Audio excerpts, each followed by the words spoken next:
In 1919, he hit 29 home runs and was sold to the New York Yankees. A 3-run home run for Buffington. The Yankees now lead it by a score of 3-2. Bill Lee is now going over to a couple of the Yankees, and there they go again. Ball hits it to deep left. That might send the Yankees to the World Series. Varitek and A-Rod going at it. Roberts is going. Posada's throw. Roberts safe. And what can I say? Just tip my hat and call the Yankees my daddies. Welcome to Fanbase, a deep dive into the greatest rivalry in sports, episode 70. I guess you could title it, we're finally here. Season starting, John, after all that lockout garbage. And only 1 week late. I feel like after all that crap, it would have been like a month. A month, yeah. Do you like your team? You know what? I like the fact that nobody's hurt. I like that. I'm not a big believer in Joey Gallo. I'm not a fan of him, but I feel like if they stay healthy, they might be able to get around him. But again, like, you know, is he going to come off the bench and do anything for you? You know, I'm still kind of hung up on him. But again, health comes down to health. If guys are healthy, they should do all right. I mean, it kind of sucks that DJ's been kind of forced out a little bit of the lineup in a way. He's kind of been pushed into a bench player with the moves they made. Yeah. That kind of sucks. But again, you know, like John Sterling said, if someone gets hurt every day. So, you know, we'll see. You know, for the Red Sox, obviously some pitching issues, and Sale, who knows when we'll see him. You're relying on Jackie Bradley, who's a career .230 hitter. Who knows how much he's going to play, maybe a platoon player. I mean, there's some questions across the board. I think both teams are good. What I wanted to ask you forwarded me before the episode, and I can't figure out if Major League Baseball is doing this for marketing. Seriously. Because they basically projected a 4-way tie for first in the American League East and had all 4 teams making the playoffs. Yep, 88 wins, 74 losses, and each team, obviously, you know, the 4 we're talking about. And, yeah, I mean, I was kind of like blown away. Obviously, you know, Seattle could throw a wrench in that somehow. But, I mean, could you imagine that, given the fact that, you know, the way the season went last year, right, and everybody's predicting the Blue Jays to be the top team in the AL East this year, and they didn't even make the playoffs last year, and they won like 91 games? Right. I mean, that's crazy. So think about it. These head-to-head matchups with these guys, if that pans out, is going to be insane, because I don't even want to know how the jockeying of the position is going to go as far as home field advantage and all that. But, you know, again, expanding the playoffs and matching 4 teams from the AL East, the 4 teams that, you know, some would say are 4 of the 6 best teams in baseball. So what is it now? What's the expansion mean now for playoff teams? 12 teams, so everybody division winner makes it, plus 3 wild cards. Okay, so with the new lineup for playoffs, that can That's happen. why I say Seattle could throw a wrench into it by, you know, I mean, which they are projected to be a hell of a team, and on paper they look very exciting. So I say they could throw a wrench because they could win a wild card out of the AL West if the Astros win the West. That being said, which I hope they don't. Where's the trash can? Yeah, I guess that I can't.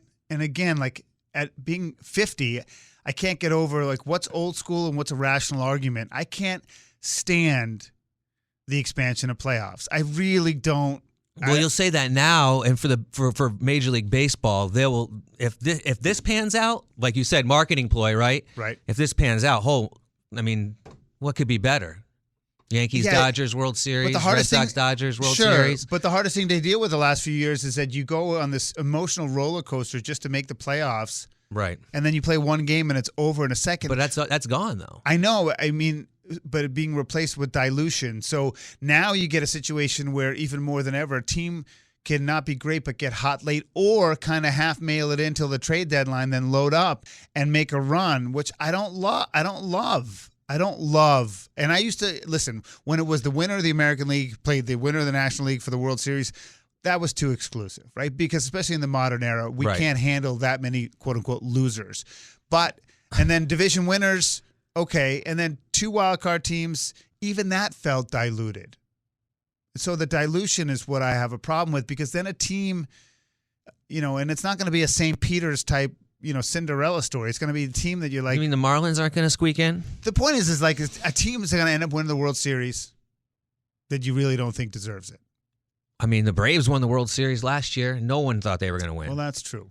And which brings me to another thing that could change maybe. But going back to the playoff thing, I mean, you say you hate the one-game playoff, but this solves that problem. Now, maybe it dilutes it, but wouldn't you rather see a playoff format where no matter what skin you got in the game, it's not decided by one game? Because I'll argue the other point. I mean, the first round's 2 out of 2. What is yeah, it? Yeah, 2 yeah. out of 3. Because I'll argue the other point. I mean, yeah, baseball, 162 game season, right? But I don't care what you say. It always is exciting when it's either an extra game or that last game of the season decides a team's season. True. Now, it could be even more exciting if there's 2 teams or 3 teams. Now, with this format, it could be 6 teams. I mean, remember last year what it came down to? It was nuts. I mean, there was all sorts of stupid formulas where it'd be a 4-way tie here and a 3-way tie here and this and that.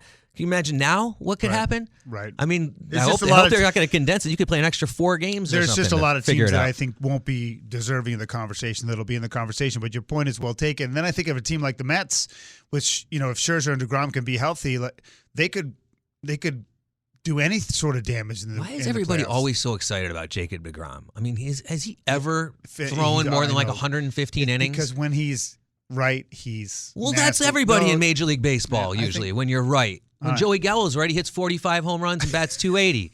Okay. I'm just tired of people always like so excited. If you looked at all the pundits at the beginning of the season, right, they all had Jacob DeGrom, the best player in Major League Baseball. That's who you're going to take, basically, in your fantasy draft or whatever. He was the number 1 pitcher. He was the number 1 everything other than like Trout or whoever, right? But he's never, ever, ever like sealed the deal and finished it out. I mean, look at Cole last year, hamstring injury down the stretch, useless, right? Jacob DeGrom was useless from the beginning of July for the Mets. And he's already useless, basically, if you think about it, till the beginning of July this year. I feel like John Senecal.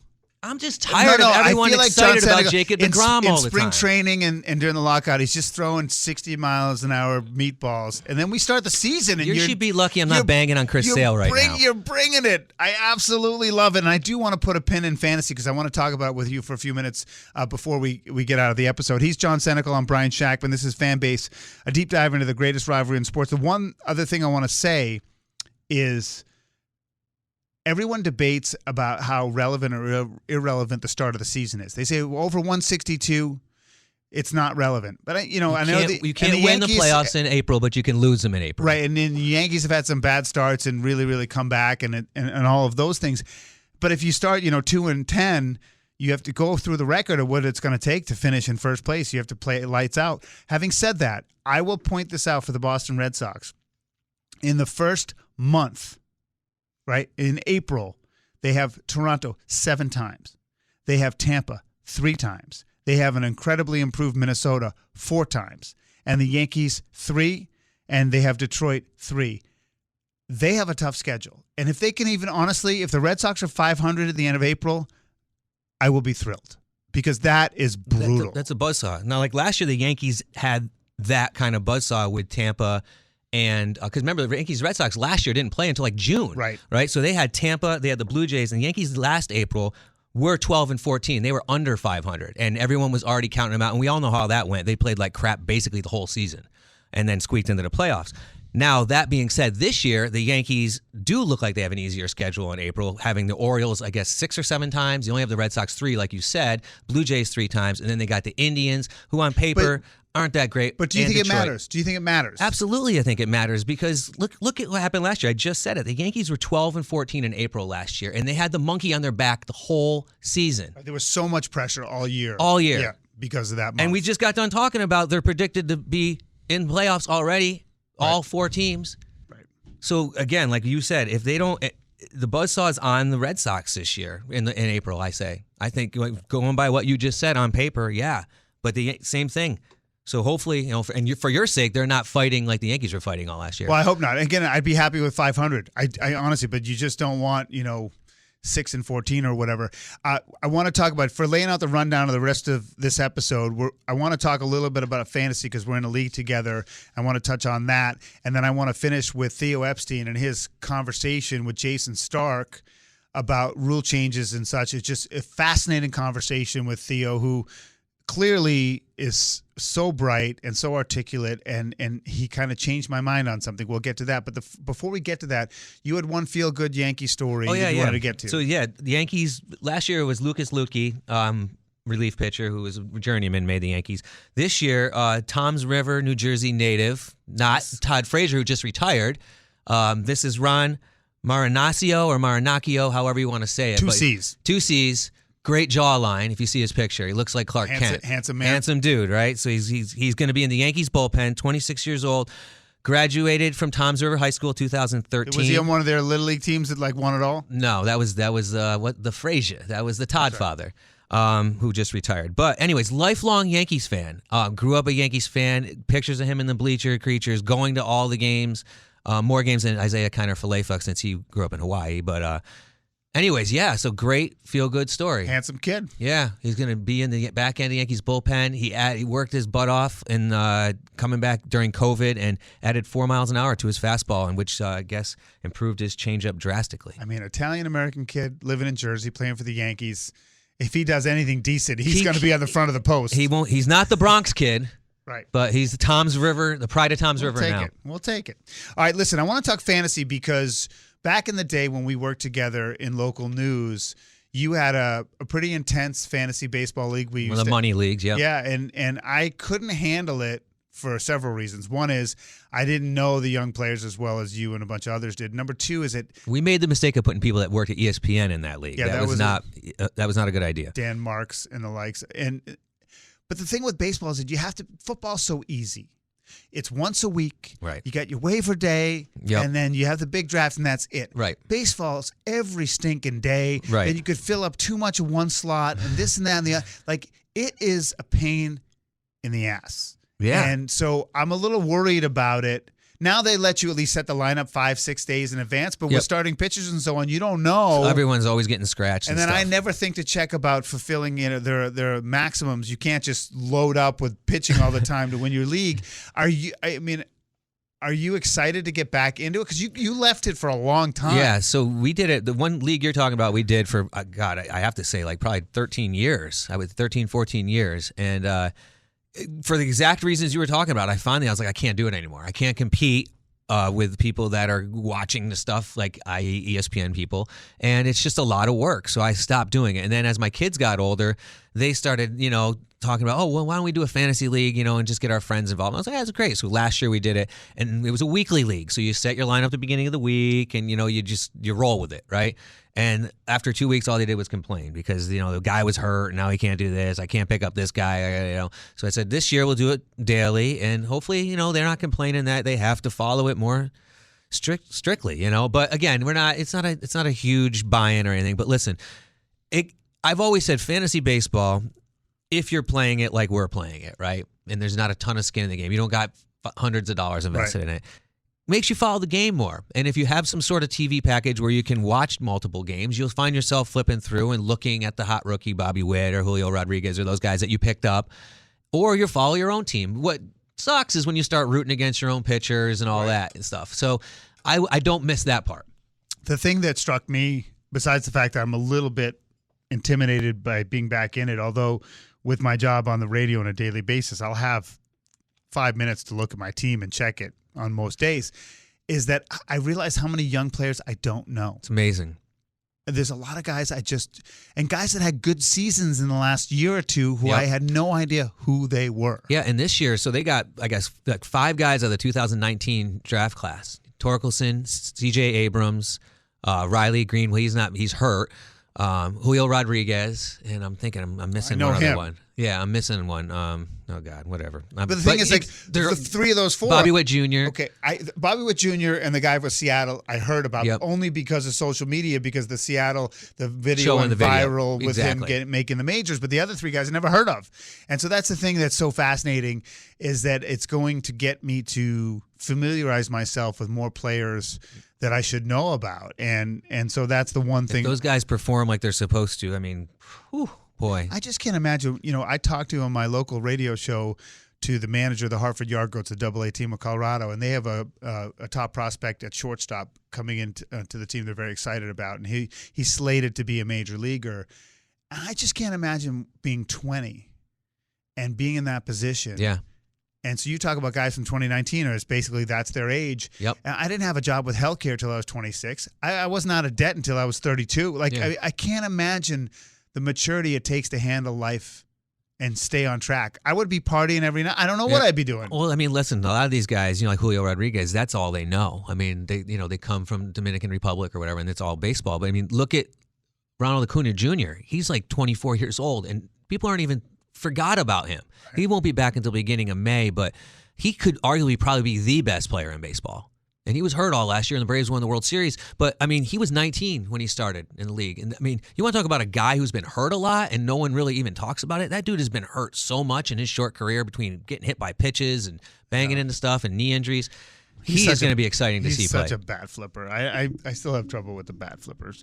But anyway, people love it. It's a young person's game, and you got to get used to the bat flipping. Well, it's marketing, and like that's what our next thing is. It's not just marketing; it's also pace of play. Okay. It's speeding up the game. So let's talk about it. So Theo Epstein sits down with Jason Stark, the great Jason Stark, who covered the Phillies for years, worked at ESPN for years, now with The Athletic, and basically Theo is in charge of making the game better, which I thought I was really disappointed that this wasn't more a part of the collective bargaining agreement, but there's a bunch of stuff the players are on board with, and they have been and will continue to experiment in the minor leagues, and you can bet that this stuff is coming to the major leagues because they did a bargain that they can make these changes more quickly, and it won't be 3 to 5 years. It could do it in less than a year. So what I wanted to do was play a clip from the interview that relates to the pitch clock, but more on the impact on the hitter, because the hitter can be penalized too for not being in the box soon enough. I think they have to be in the box and like looking at the pitcher within like 9 seconds or whatever. So here's 2 minutes of what Theo Epstein said in his conversation with Jason Stark. We don't think it's overly onerous on hitters. We think they'll still have that moment to take a deep breath, glance down to the third base coach's box, get themselves, go through their little routine and get themselves prepared and ready to hit, but be attentive to the pitcher with 9 seconds on the timer. And then that's important. That gives the pitcher time to work at his rhythm with a full 9 seconds remaining on the timer. And I'll say that, this is a rule that players really adapted to quickly. And that was something that we were really locked in on is, you can make a set of regulations that work great in theory, that look good in paper.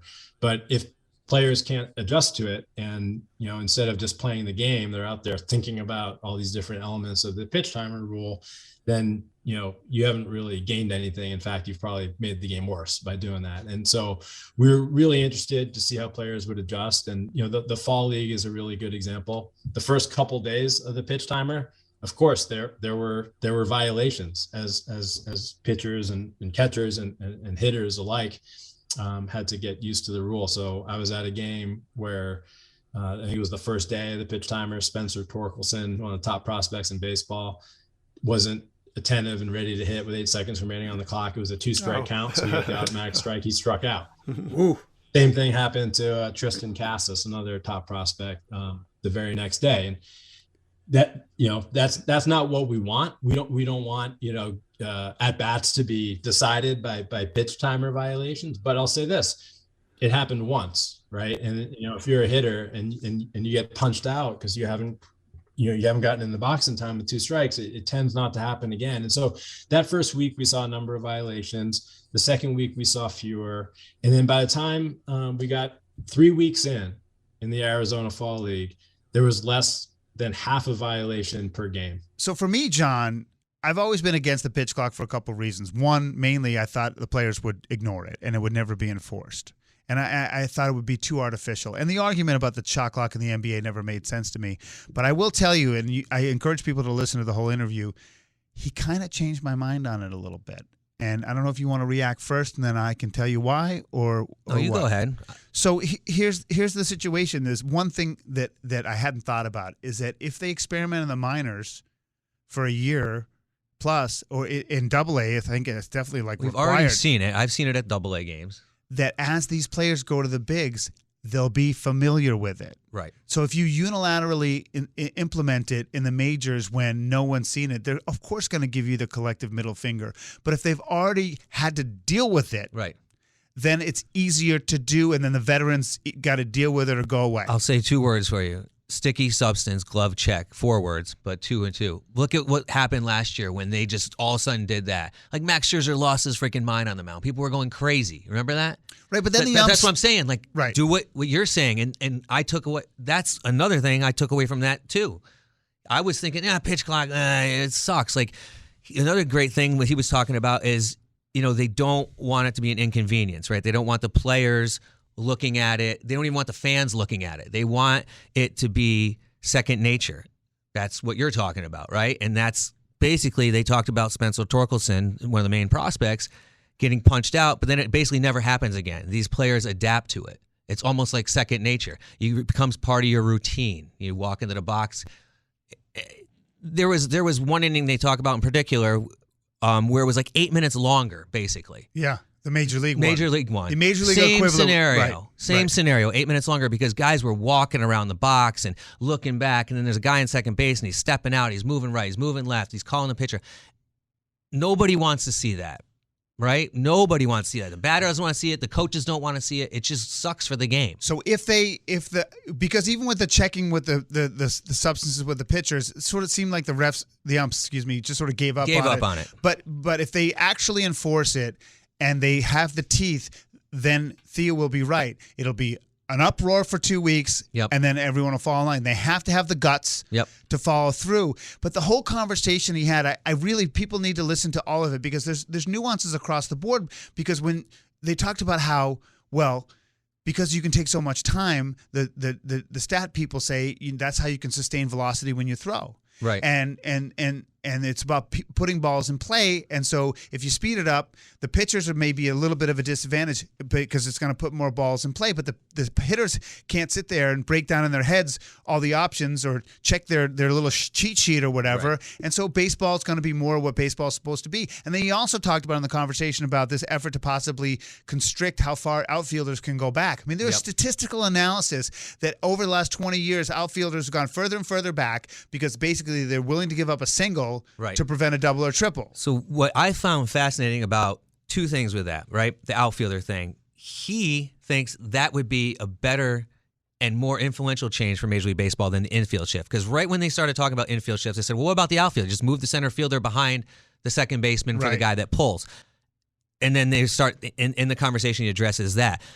The other thing that I found interesting was the argument about how it's going to change the defensive player of the game. When we were growing up, shortstops and second basemen were small. They were scrappy. They were quick. They covered a lot of ground. And as we got older, they start looking like DJ LeMahieu does. Right. Bigger, or A-Rod, stronger, 6'4", or A-Rod, 235. Nomar. Even Jeter was a bigger, taller guy, right? But you take the shift and all the defensive placement out of the game, put the guys 2 on each side of the bag, it makes that position more athletic and more exciting. That was one thing I never even thought about in the game. Now, not only does it make the game more exciting, it also changes the game because now these kids that are in high school and stuff are going to look and they're going to be like, oh, man, this is a big kid. He's not really going to be cut out to be playing a shortstop or a second base. This kid's more of a third baseman now. Or in college. Yeah, and I hadn't thought of that, but I just found it fascinating that they have such statistical analysis that as the outfielders have backed up, there have been fewer doubles and triples. That it was really fascinating because again that's like now they are going to be doing that in extended spring training. They're going to be painting lines or cutting the grass. Doesn't that feel a little weird though? They said that they'll demark it by having like different colored grass cuts. Yep. But I also feel like it's weird. Like you're going to put fielders in a box and they can only start in that box. It just seems strange. But I also understand the why. And the truth is that going to a 4-hour baseball game stinks. Home runs are exciting, but Theo is right. Stolen bases, because they're doing the bigger bases too. Bigger bases, yep. Stolen bases and doubles and triples and great defense. You don't get as much Herculean defense because the guys they're not needing to make those plays because they're so far back. Yep. And so it's either singles or home runs. And so I do think that if you have to And I think I heard someone on sports radio saying you're saving the game from itself. If you let the game be unchecked, they'll always be looking for these advantages, and they will change it, and it'll eventually just be a home run derby. Yep. And so that's not what you want. And so I went from being like pitch clock is so dumb, I hate it, to being like if they actually have the guts, they have to have the guts to do it. If they have the guts to do it in 3 to 5 years, because you have to sort of ease in. I love the fact that you take these 18-year-old kids and they got to do it. They have to do it. Yeah. And by the time it's they're second nature. And then by the time they're 23 in the majors, they're not going to be mad. No. And so in 5 years, you'll only have a couple of years worth of players who don't like it and don't get used to it, and you have to live with it. Now, do you think they'll have the guts to do it? Pitch clock. Yeah. Absolutely. I don't see why they wouldn't, because technically they've almost been doing it for 2 years in the minors. I mean, I don't see like he said, there hasn't been backlash really. If there's not a backlash coming, like you said, with these players coming up, which some of these guys have already seen it and they're going to be playing a major role, like the Torkelsons. I don't see why it would be a big deal for the guys who are already in the league, because listen, it's a topic. Guys are going to be talking about it. Right. The major leaguers are going to be like, what'd you think of that? They're going to be talking about it. It's if they haven't experienced it, they're going to want to know their opinion on it. And if Torkels is going to look at Miguel Cabrera, who might not be there next year, he could be gone in bad reference, but another player on the Tigers, and be like, it's not that big of a deal, dude. I don't think it's going to even be in their head. I think they're professionals. They're going to figure it out. Pitchers, I don't know. I mean, it could be a little bit harder for the older school guys. They're going to have to train differently, because more of them are going to get hurt initially because they're rushing things and what. I think it's going to be a little bit harder sell, but listen, it's going to happen. I personally think it's going to be a little bit tougher talking about the outfield stuff. I think that's going to be the third in line to go, maybe much to dismay of Theo Epstein and the excitement of the game. So wait, you think that the shift is first? I think the infield shift would come first before the outfield shift. And then is the pitch clock before the I think the pitch infield? clock would come first. Yeah. So it goes pitch clock, infield shift, then outfield rules. Yeah, and there's possibility that the pitch clock could come this year, I believe. I still think the infield shift could be taking care of itself if you took the macho crap out of the game and just bunt it. I mean, again, I still think it's like stupid that you don't just bunt it until they change what they do. Well, I saw something, the over-under on Joey Gallo, like 13 bunt singles this year. Go for it. I say all the power to it. I mean, honestly, I believe in market economies, and I think the same should exist in baseball. Take out the stupid male ego. The most important thing is baseball is back. Yeah, that is the important thing. Awesome. It's great stuff. We've had a great run. Actually, I really enjoyed some of our off-season stuff. Joe and Ryan. It's going to be nice to actually talk baseball. I know. It is. And we got to get watching, and we're doing all this stuff. I mean, we sort of changed our cable, and we don't know what we're doing for. Like, I don't know what we have. Dude, you gotta get Uzu TV. Uzu? TV. How do you spell that? UZZU.TV. And that has it's like, I call it pirate TV. You get any baseball game you want, and it's not, FBI ain't coming knocking, or I've had it for 2 years now. It's the best deal I've had. So listen, you want to sponsor yourself on the show, Uzu TV? Come on over. Show your face. This has been episode 70. He's John Senecal. I'm Brian Shackman. This is Fan Base, a deep dive into the greatest rivalry in sports.